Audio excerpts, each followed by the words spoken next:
بسم الله الرحمن الرحیم. نن زموږ د هدایت النحو سبق نمبر 22 دی او فصل الرابع یعنی څلورم فصل شروع دی. نن به موږ د دې نه مخکې درس کې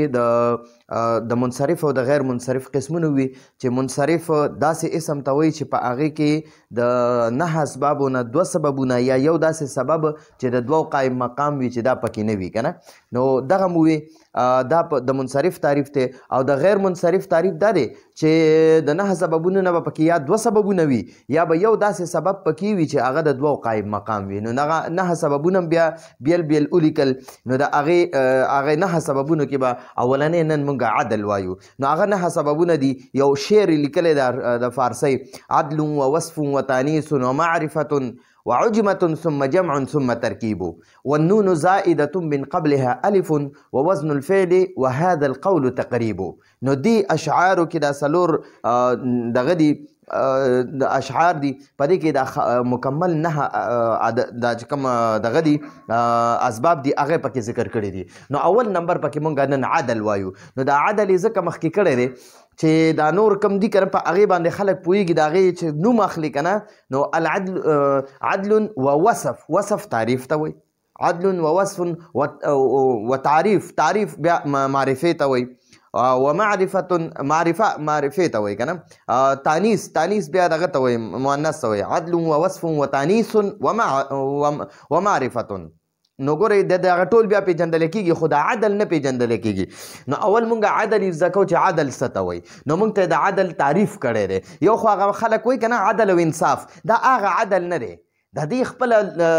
د دې عدل ډېرې معنی دي خو یو معنی دلته کې کوم اصطلاحي معنی چې ده که نه هغه یې مونږ ته کړې ده. وایي اما العدل، اما معنی ده بهر حال، دا اما تفسیري دی او عدل معنی عدل بهر حال عدل فهو. نو دی هو ضمیر چې دی که نه د دې مرجع دا دغه دی عدل دی. ٹھیک شوه. نو اما العدل بهر حال عدل فهو، نو هغه دا عدل تغیر اللفظ. تغیر معنی را بدلیدل، بدلیدل ته تغیر وایي. هلکه وایي یاره تغیر و تبدل پکې راغلی دی، یعنی تبدیلي پکې راغلی، بدلیدل پکې راغلی دي. نو تغیر اللفظ، لفظ خو پیژنئ، د لفظ بدلیدل، د لفظ بدلیدل. تغیر مضاف دی، اللفظ ولا مضاف الیه دی. نو اول به موږ د دې مضاف الیه معنی وکړو، وروسته به موږ د مضاف معنی کوو. نو تغیر اللفظ د لفظ بدلیدل، تغیر اللفظ د لفظ بدلیدل من صیغته د خپل صیغې نه، من صیغته خپل صیغې نه الاصلیة اصلي، یعنی د خپل اصلي صیغې نه لفظ بدلیدل، د خپل اصلي صیغې نه لفظ بدلیدل الى صیغة اخرى. الى صیغة، الى معنی طرف ته، صیغة معنی صیغه او اخرى معنی بله. نو الى صیغة اخرى بلې صیغې طرف ته، بلې صیغې طرف ته، اخرى معنی بله او صیغه صیغې ته وایي. ٹھیک شوه. نو ګورئ د عدل څه معنی ده؟ فهو تغیر اللفظ من صیغته الاصلیة الى صیغة اخرى. دا عدل چې دی که نه دا یو داسې لفظ دی چې د خپل اصلي شکل نه، د خپل اصلي صیغې نه یو بل شکل اختیار کړي، یو بل صیغې ته ووړي. نو دې ته عدل وایي. عدل څه ته وایي؟ چې خپل اصلي شکل صورت پرېږدي او بل شکل صورت اختیار کړي. لکه ګورئ عامر دی، عامرون دی، عامرون. نو دا عامرون چې دی که نه د ده نه عمر جوړ شوی دی، عمرون، عمرو. او زافر نه دی، زافرون چې دی د ده نه زفر جوړ شوی دی، زفر. ټیک شوه. زفره یا زفرو. نو ګورئ نو دا عامر اصلي صیغه ده، د ده نه د عمر بدل جوړ شو. او زافر چې دی دا اصلي صیغه ده او د ده نه د زفر عدل شو. نو ګورئ چې کومه اصلي صیغه یې که نه هغه ته معدول عنه وایي، معدول عنه، یعنی چې د ده نه معدول شوی دی. او چې کومه صیغه ترې جوړه شوې ده که نه نو هغه ته معدول وایي، معدول. ٹھیک شوه. نو دا عامرون چې دی معدول عنه دی او دا عمر دا معدول دی. دقه شان دا زافرون چې دی که نه دا معدول عنه دی، معدول عنه دی، یعنی چې د ده نه عدل جوړیږي. معدول عنه معنی د ده نه، عنه معنی اس سے، اردو کې وایي اس سے. او معدول معنی ده چې معدول شوی دی، جوړ شوی دی. او زافر چې دی که نه دا معدول دی، دا معدول دی معنی چې دا ترې جوړ شوی دی، عدل د ده شوی دی. ٹھیک شوه. نو تاسو اصلي صيغه وپېژندله او د اصلي صيغې نه بل شکل اختیار کو نو دې ته عدل وای او ظافر وګورئ اصلي صيغه ده نو دې صيغې د خپل شکل بدل کو ظفر ته جوړ شو نو چې کوم اصلي صيغه ده هغه ته معدول عنه وای او چې کوم شکل اختیار کړي دویم شکل اول شکل عامر دی دته نه دویم شکل جوړ شو عمر نو دا عمر چې دی کنه دته معدول وای او چې کوم اصلي شکل دی هغه ته معدول عنه وای ګوره زه به کوشش کوم چې زه آسان الفاظو کې تاسو پوهیږم ظافر نه ظافر دته معدول عنه وای دا اصلي شکل دی اوس دته نه دویم شکل جوړ شو ظفر نو ظفر چې دی دته معدول وای نو اصلي صيغه ته معدول عنه وای او چې کومه صيغه ته جوړه شوې ده کنه هغه اصلي شکل د بل شکل ته راوړېدو نو هغه اصلي شکل یې پرېښودو د بل شکل ته راوړېده ظافر اصلي صيغه ده اصلي صيغه ده نو دا اصلي صيغه خپل شکل بدل کی نو د بیا ظفر جوړ شو داته بل صيغه جوړه شو نو موږ ته وای فهو تغیر اللفظ فهو نو دا عدل فهو نو هغه یعنی عدل تغیر اللفظ د لفظ بدلیدل من صيغته الاصليه د خپل اصلي صيغه د خپل اصلي صيغه نه ٹھیک شو د خپل اصلي صيغه نه لفظ بدلیدل الى صيغه اخرى بل صيغه طرف ته نو ګورئ اصلي صيغه عامر د دنه بل جوړه شو عمر او بیا ظافر دی د دنه ظفر شو نو اوس وی تحقیقا او تقدیرا تحقیقا معنی چې دا عدل اوس دوه قسمه دی عدل دوه قسمه دی دلته ورته ګورئ د دې عدل بیا دوه قسمونه دي یو ته وی عدل تقدیری تحقیقی عدل تحقیقی او یو ته وای عدل تقدیری عدل تقدیری اوس دا عدل تحقیقی څه ته وای عدل تقدیری څه ته وای نو عدل تحقیقی هغې ته وای چې د هغه خپله اصلي صيغه موجوده وي هغه خپله اصلي صيغه موجوده وي او عدل تقدیری څه ته وای چې خپله اصلي صيغه موجوده نه وي خو مونږه هغه فرض ګڼلي لکه اوس وګورئ عمر چې دی د خپله اصلي صيغه نشته نو مونږه ورله د علمای نحو چې دی د نحو چې کوم علما دي هغوی وایي چې یاره د دې عدل د دې عمر نه دی عمر د ده مونږه وایي فرض ګڼو چې دا د عامر نه جوړ شوی دی حالانکه داسې اډول شته دی نه چې د عامر نه عمر جوړ شوی دی د عامر نه عمر جوړ شوی اډول شته دی نه خو د نحو علما او ماهرین وایي چې یاره دا ورله مونږ فرض کړی دی فرض کا دا عمر چې دی دا د عامر نه جوړ شوی او فرض کا دا ظفر چې دی دا د ظافر نه جوړ شوی دی خو دی په حقیقت کې عامر او ظافر نه دی د عمر اصل چې دی که نه هغه په حقیقت کې عامر نه دی خو دا فرض ګڼلی دي چې هلکه بس دا داسې وګڼه چې یاره د عمر اصل هغه عامر دی او د ظفر اصل هغه ظافر نه دی د داړو اصل شته دی نه خو دی فرض ګڼلی چې فرض که د ظفر دا چې دی موږ د ظافر نه واخیستو نو دا فرض اخیستی دی او دې ته عدل تقدیري وایي او عدل تحقیقي څه ته وایي چې د هغه اصل موجود وي لکه اوس وګورئ ثلاثو نه دی ثلاثو د دې ثلاثو معنی ده درې تین مثنا معنی ده دوه ثلاثه معنی ده درې رباع معنی ده څلور کنه قرآن پاک کې آیات دی چې که تاسو د یتیمانانو حق نشئ ادا کولی نو دوی سره چې کوم هم خوښه وي هغوی سره نکاح وکئ نو که دا نکاح بیا تاسو مثنا دوه سره کوئ و ثلاثه دریو سره کوئ او و رباع څلور سره کوئ نو ګورئ مثنا دوه ثلاثه درې او رباع څلور خماسه پنځه سداسه شپږ نو ګورئ دا الفاظ چې دی که نه نو لفظ یو دی معنی یې مونږ دوه کوو او ثلاثو یو لفظ دی خو معنی یې مونږ کوو دوه نو دا ثلاثو چې دی که نه ثلاثو د دې اصل مطلب دا دی چې د ده معنی چې مونږ کوو نو دا مونږ وایو ثلاثتن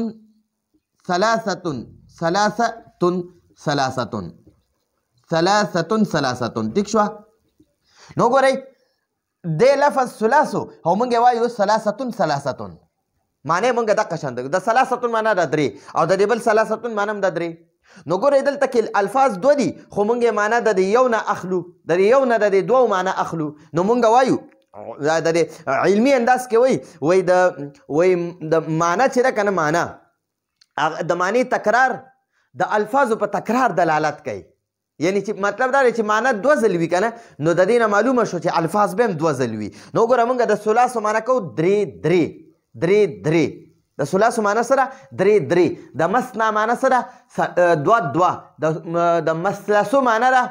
مثلثو معنی ده درې د ثلاثو معنی هم ده درې نو موږ ته اوس پته ولګېده چې دا ثلاثو د دې ثلاثو اصل چې دی که نه ثلاثتون شته دی موجود دی نو دې ته اوس دا ثلاثو چې دی دې ته عدل تحقیقي وایي چې د ده اصل موجود دی د ثلاثو اصل موجود دی او هغه اصل یې کم یو دی ثلاثتون نو ذاتی موجود دی نو ځکه ورته عدل تحقیقي وایي لکه ثلاثو دی ثلاثو نو د دې اصل چې دی ثلاثتون راځي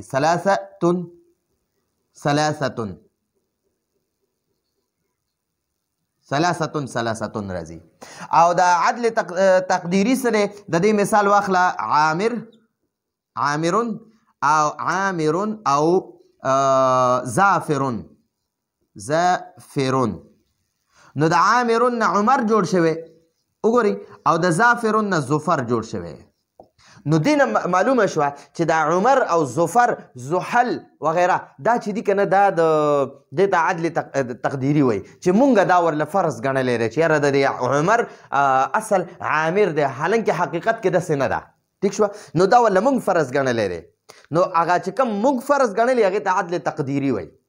او چې کوم تحقیقي مطلب دی حقیقت کې چې موجود دی دغه د ثلاثو اصل موجود دی هغه څه شی دی ثلاثتون د ثلاثو معنی موږ کوو درې نو د دې درې معنی نه پته ولګېده چې یاره دا لفظ هم دوه ځل دی چې یو ځل دی درې وي نو مطلب دا دی چې د دې لفظ هم یو دی او که دویم ځل دی ورسره درې وي نو د دې نه معلومه شوه چې دا لفظ هم درې دی نو درې ثلاثتون عربی کې ورته وایي ټیک شوه نو عدل تحقیقي او عدل تقدیري تاسو پیژنده امید دی پیژندلی به مې په دې به پوه شوي یو خو عدل څه ته وایي عدل نه اسبابو کې اولنۍ مونږ د عدل تعریف وکړو چې فهو تغیر اللفظ هغه د لفظ بدلیدل دي من صيغته الاصلیه د خپلې اصلي صیغې نه الى صيغه اخرى بلې صیغې طرف ته تحقیقا چې دا بدلیدل به یا تحقیقي وي او تقدیرا یا به تقدیری وي تحقیقي معنی چې په حقیقت کې به د دې عدل تحقیقي دغه به موجود وي اصل به موجود وي او تقدیری معنی چې د دې عدل به هغه دغه چې صیغه هغه اصلي به موجوده نه وي مونږ به فرض کړي نو تحقیقا معنی تحقیقي او تقدیرا معنی تقدیری ٹھیک شو اوس خو مونږه د عدل تعریف زکو چې فهو تغیر اللفظ من صيغته الاصليه الى صيغه اخرى تحقيقا او تقديرا ٹھیک شو نو اوس په بیا وایي چې یاره د عدل سره به بل څه داسې جمع کیږي چې هغه به مونږ وایو چې یاره د لفظ کې دوه سببونه موجود دي د نهه سببونو نه دوه سببونه پکې موجود دي نو لهذا دا غیر منصرف دی نو غیر منصرف کې به دوه سببونه موجود دي یا به یو داسې سبب وي چې هغه به د دوو قایم مقام وي د دوو برابر به وي هغه کې به دونه زوري هغه یو سبب کې چې هغه به د دوو برابر مونږ ګڼو نو هغه کې به بیا اب هم غیر منصرف ویلی کېږي سبب به پکې یو وي خو هغه به غیر منصرف ویلی کېږي وجه ده هغه یو کې به دونه طاقت وي چې به د دوو برابر وي او یا به چې دی دوه سببونه به پکې وي نو عدل سره اوس بل یو داسې کم یو سبب مونږ جمع کړو چې هغه په دغه لفظ کې مونږ ته پته ولګي چې یاره دې لفظ کې دوه سببونه جمع شو یو خو عدل دی بل ورسره څه جمع کېدی شي نو ګورئ یاد وساتئ عدل سره به کلم عدل سره هیڅ کله وزن فعل نشي جمع کېدی نور ورسره هر څه جمع کېدی شي وزن فعل ورسره نشي جمع کېدی ټیک شوه ځکه چې د عدل خپل اوزان دي شپږ اوزانې دي تاسو وګورئ بیا که چا سره هغه بشرا چاپ والا دغه وي هدایت النحوه نو د هغې په حاشیه کې لاندې د دې هغه شپږ اوزان لیکلي دي که یو پکې دی فعالو لکه ثلاثو او بل دی مفعلو لکه مثلثو ٹھیک شو دغه شان ورسره دی فعالو لکه قطوامو فعلو لکه سحرو ٹھیک شو او فعلی لکه امسی صحیح شو جی نو دغه شپږ اوزان دي تاسو وګورئ د هدایت النحو چا سره د بشرا چاپ والی نو هغې په حاشیه کې به تاسو ته دغه میلو شي په ابتدایي زما په خیال په اولنۍ کرښه یا په دویمه کرښه کې به تاسو ته میلو شي نو هغه شپږ اوزان داسې دي که نه د دې عدل چې هغه او د فعل وزنونه نشي یو ځای کېدی وزن فعل معنا چې د فعل په وزن وي نو هغه د عدل شپږ وانه چې کوم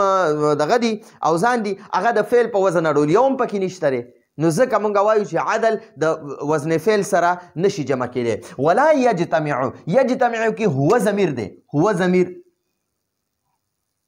هغه هو ضمیر دی عدل ته راجع دی ولا یجتمعو او هغه عدل نه جمع کېږي ولا يجتمع او عدل نه جمع کیږي ولا يجتمع عدل نشي جمع کېدی مع وزن الفعل وزن فعل سره مع معنا سره او وزن الفعل معنا وزن فعل نو وزن فعل سره د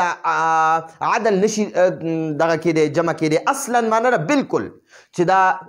عدل ولا يجتمع مع وزن الفعل او دا عدل ګوره یجتمع هو ضمیر عدل ته راجع دی نو موږ وایو ولا یجتمع او عدل نه جمع کیږي ولا یجتمع او عدل نه جمع کیږي مع وزن الفعل اصلا وزن فعل سره بالکلم وزن اصلا معنا بالکل چې بالکل نشي جمع کېدی ٹھیک شو نو ولا یجتمع او عدل نشي جمع کېدی مع وزن الفعل وزن فعل سره اصلا بالکل ٹھیک شو نو وزن فعل سره خو مکمل نشي جمع کېدی د وزن فعل او د عدل د دې یو بل سره دښمنی ده دا یو بل سره نشي جمع کېدی نو کته وی چیرې یو صيغه مونږ ګورو یو لفظ یو کلمه مونږ ګورو چې په هغه کلمه کې دوه سببونه شته نو یو به پکې عدل وي خو وزن فعل به پکې پیدا نه کی نو وزن فعل پکې نشي راتلی ويجتمع په دقه یجتمع کې هو ضمیر دی هغه دقه عدل تراجع دی ويجتمع او عدل جمع کیږي مع العلميه علمیت سره مع العلمية علميت سره علم معنا د اسم نوم ٹھیک شو د معرفي و قسمونه دي هغه و قسمونه کې صرف موږ په اسباب من الصرف کې یو سبب استعماليږي هغه ته علم وي علم ٹھیک شو نو علم اسم ته وي نمونه ته وي نمونه ته نو نوم او عدل دا دواړه یو ځای کېدی شي عدل څه ته وي چې یو صيغه د خپل اصلي شکل نه بل شکل اختیار کړي آسان اصطلاح یعنی آسان تعریف زده کوي یو صيغه د خپل اصلي شکل پریدي او بل شکل ته وړي نو دې ته عدل وایي چې یو صيغه خپل اصلي شکل پریدي او بل شکل اختیار کی دې ته عدل وایي نو دا عدل به یا تحقیقي وي یا تقدیري وي تحقیقي معنی چې حقیقت کې به دغه موجود وي هغه چې کوم شکل اصلي شکل به موجود وي او تقديري معنی چې په حقیقت کې به د خپل اصلي شکل موجود نه وي او بل شکل به اختیار کړي نو هغه اصلي شکل موجود نه دی نو موږ ولا فرض کړی دی نو ځکه ورته عدل تقديري وایي نو اوس وایي چې عدل خو وزن فعل سره په یو قانون هم نشي جمع کېدی ويجتمع مع العلمية او دا عدل علمیت سره جمع کېدی شي ويجتمع او جمع کېږي مع العلمية علمیت سره مع معنا د سره او علمیت معنا اسم سره ٹھیک شو که عمر نو عمر ته وګورئ دا وګورئ عمر د عامرون معدول شوی دی کنه ما تاسو ته ویلو چې کوم اصلي صيغه وي هغه ته معدول عنه وي او چې کوم بل شکل اختیار کړی دی نو هغه ته معدول وي نو وګورئ دا عمر چې عمر دا د چا نوم هم دی کنه یو خو د چا نوم دی نو نوم علم شو دا وګورئ علم ٹھیک شو او دویم پکې څه شی علم بنه وایي ها علم او دویم پکې څه شی دی نو دا دویم پکې عدل دی عدل ځکه دا عمر د عامرون نه جوړ شوی دی د عامرون نه جوړ شوی نو ګورئ عمر کې دوه سببونه دي یو پکې علم دی چې چا نوم دی عمر رضی الله عنه ټیک شو زمونږ بچو له موږ داسې نومونه ایښي دي ورونو له داسې رشته دارانو کې عمر به وي نو ګورئ عمر یو علم شو پکې علم معنا د اسم مونږ ورته پښتو کې نوم وایو نوم نو عالم دا نوم دی نو ګورئ پر عمر کې دوه سببونه یو ځای شو نو دا غیر منصرف دی په دا غیر منصرف باندې به تنوین هم نه راځي او حالت جر کې به زیر هم نه راځي حالت رفع کې به پیش راځي حالت نصب کې هم زبري او حالت جر کې هم په زبري زیر په نشي راتله حالت جر کې نو ګورئ دا کاف جاره دی کنه کاف جاره پکار دی چې مونږه ک عمر ویلې وي کاف جاره د وجه نه دا عمر مجرور دی چې کېدې شي پکار وي چې مونږ په دې باندې زیر ویلې وي خو نشو ویلې ځکه دا غیر منصرف دی کې دوه سببونه موجود دي یو پکې علمیت موجود دی علم یعنی اسم دی نوم دی او دویم عدل دی چې دا د عامرون نه جوړ شوی دی خپل اصلي شکل عامرونو نو دا بیا مونږ وایو عدل تقدیری دی تقدیری ٹھیک شو دغه شان وظفر چې دی ظفر نو دا د چا نوم دی نو یو پکې علم شو او دویم سبب پکې عدل شو ٹھیک شو عدل نو دې کوم دوه سببونه رااله نو اوس موږ ته وایي ویجتمع او دا عدل جمع کېږي مع العلمیت علمیت سره کعمر لکه عمر وزفر او زفر ټیک شوه ومع الوصف نو ته به ورسره دا یجتمع دلته م راوباسې ویجتمع مع الوصف ويجتمع مع الوصف او دا عدل وصف سرم جمع کیږي وصف معنا د صفت وصف څه ته وایي صفت چې یو سبب به پکې صفت وي او دویم سبب به پکې عدل وي نو عدل خو یو علمیت سره هم جمع کیدی شي او دا عدل بل چې دی که نه بل وصف سره هم جمع کیږي وصف معنا صفت سره ټیک شوه کوشش به زه کوم چې د وصف ته هم صفت نوم اخلم ښه صفت چې دا زمونږ یاد شي مکمل ذهن کې کینی نو عدل چې دی دا د علمیت سره جمع کیدی شي لکه عمر او زفر او بیا د عدل د وصف سره وصف صفت ته وایي صفت سره جمع کیږي که ثلاثه لکه ثلاثه چې دی دا عدل تحقیقي دی ثلاثه درې ورته وایي تین ومثلثه او مثلثه معنی هم د تین نو ګورئ یو په دې کې دا عدل دی په ثلاثو کې یو عدل دی ګورئ دلته لیکمه دا ثلاثو دی ثلاثو نو دې کې ګورئ یو عدل دی ټیک شوه چې دا د څه نه جوړ شوی دی د ثلاثتون نه جوړ شوی دی دا دی ما تاسو ته دلته کې لیکلي دي چې دا ثلاثو د ثلاثتون نه جوړ شوی دی نو ثلاثتون اصلي شکل دی نو دا اصلي شکل یې پرېښی دی او دا ثلاثتون معدول عنه دی او دا ثلاثو ته جوړ شوی دی نو ثلاثو معدول دی نو ګورئ مونږ وایو چې ثلاثو کې ثلاثو معدول دی او د اصل ثلاثتون موجود دی ټیک شوه نو دا د ثلاثتون نه دا ثلاثو جوړ شوی دی ځکه مونږ دته وایو چې یار د کې یو عدل دی او یو پکې صفت دی چې دا تین صفت هم دی ټیک شوه ښه بل دغه شانتې مثلثوم دی مثلثو نو دا مثلثو چې دی په ده کې هم دوه سببونه دي یو چې دی دا مثلثو د اصل هم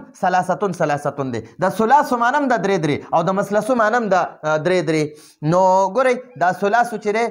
دا هم دې کې یو عدل دی یو صفت دی وصف دی او په مثلثو کې هم یو عدل دی چې د مثلثو اصل هم ثلاثتون دی او دویم پکې صفت دی صفت ټیک شوه وصف دی پکې وصف ټیک شوه و اخره و جماعه او اخره او جماعه سره هم جمع کیدی شي نو په اخره کې چې دی که نه اخره دا اخره د اخرا اسم تفضیل مؤنث چې کوم ده که نه اخریان اخرو اخرا اخریان اخرو نو دې کې چې دی دوه سببونه راغله یو پکې عدل راغی یو عدل راغی دا اخرا ټیک شوه او دویم سبب پکې وصف راغی صفت او جمعو چې دی جمعو په دې کې تفصیل شته خو هغه تفصیل بیا تاسو ځان له وګورئ زه کوشش کوم چې ډېر تفصیل پکې نه درته بیانوم زما کوشش به دا وي چې کم ضروري ځای وي او هغې کې بحث لازمي وي چې هغه ستاسو ته وفاق په پرچو کې راځي نو هغه ځای کې به درته بحث کوم او چې کم ځای کې د بحث ضرورت نه وي نو هغه بیا په کافیه او شرح جامع کې بیا درته تفصیلا راځي نو جمعو چې دی نو اخرو نه دی اخرو دا د اسم تفضیل اخرا نه جوړ شوی دی د دې واحد اخرا راځي او جمع اخرو راځي اخرو واحد راځي اخرا اسم تفضیل اخرا دی دا واحد دی او د جمع راځي اخرو ټیک شوه دغه شان جمعو نه دی جمعو دا وایي چې دی دا د جمعاء جمع ده د جمعاء جمع جمعو دی یا د جماعه جمع جمعو دی ټیک شوه او یو جمع جمعو راځي یو جمعوات راځي ټیک شوه نو دغه شانتې چې دی دا ثلاثو مثلثو اخرو جمعو نو اخرو کې دوه سببونه دي یو عدل دی یو صفت دی وصف او صفت دا یو شی دی او په جمعو کې دوه سببونه دي یو عدل دی او عدل ورته ځکه وایو چې دا د جمعا نه جوړ شوی دی یا د جمعاء نه جوړ شوی یا د جمعوات نه جوړ شوی دی ټیک شو د هغې جمع ده نو د اصل صیغه موجوده ده نو عدل شو او دویم دا وصف ته صفت هم دی ټیک شو نو ګورئ موږ سره دا د عدل تعریف هم ووي بیا هم د عدل قسمونه ووي او بیا هم دا ووي چې عدل وزن فعل سره نشي جمع کېدی او نور چا سره جمع کېدی شي نو یو علمیت سره جمع کېدی شي یو وصف یعنی صفت سره جمع کېدی شي ټیک شو نو دا زمونږ د نن ورځې درس راتلونکي درس پر اجازت غواړو هذا هو المرام والله اعلم بحقيقة الكلام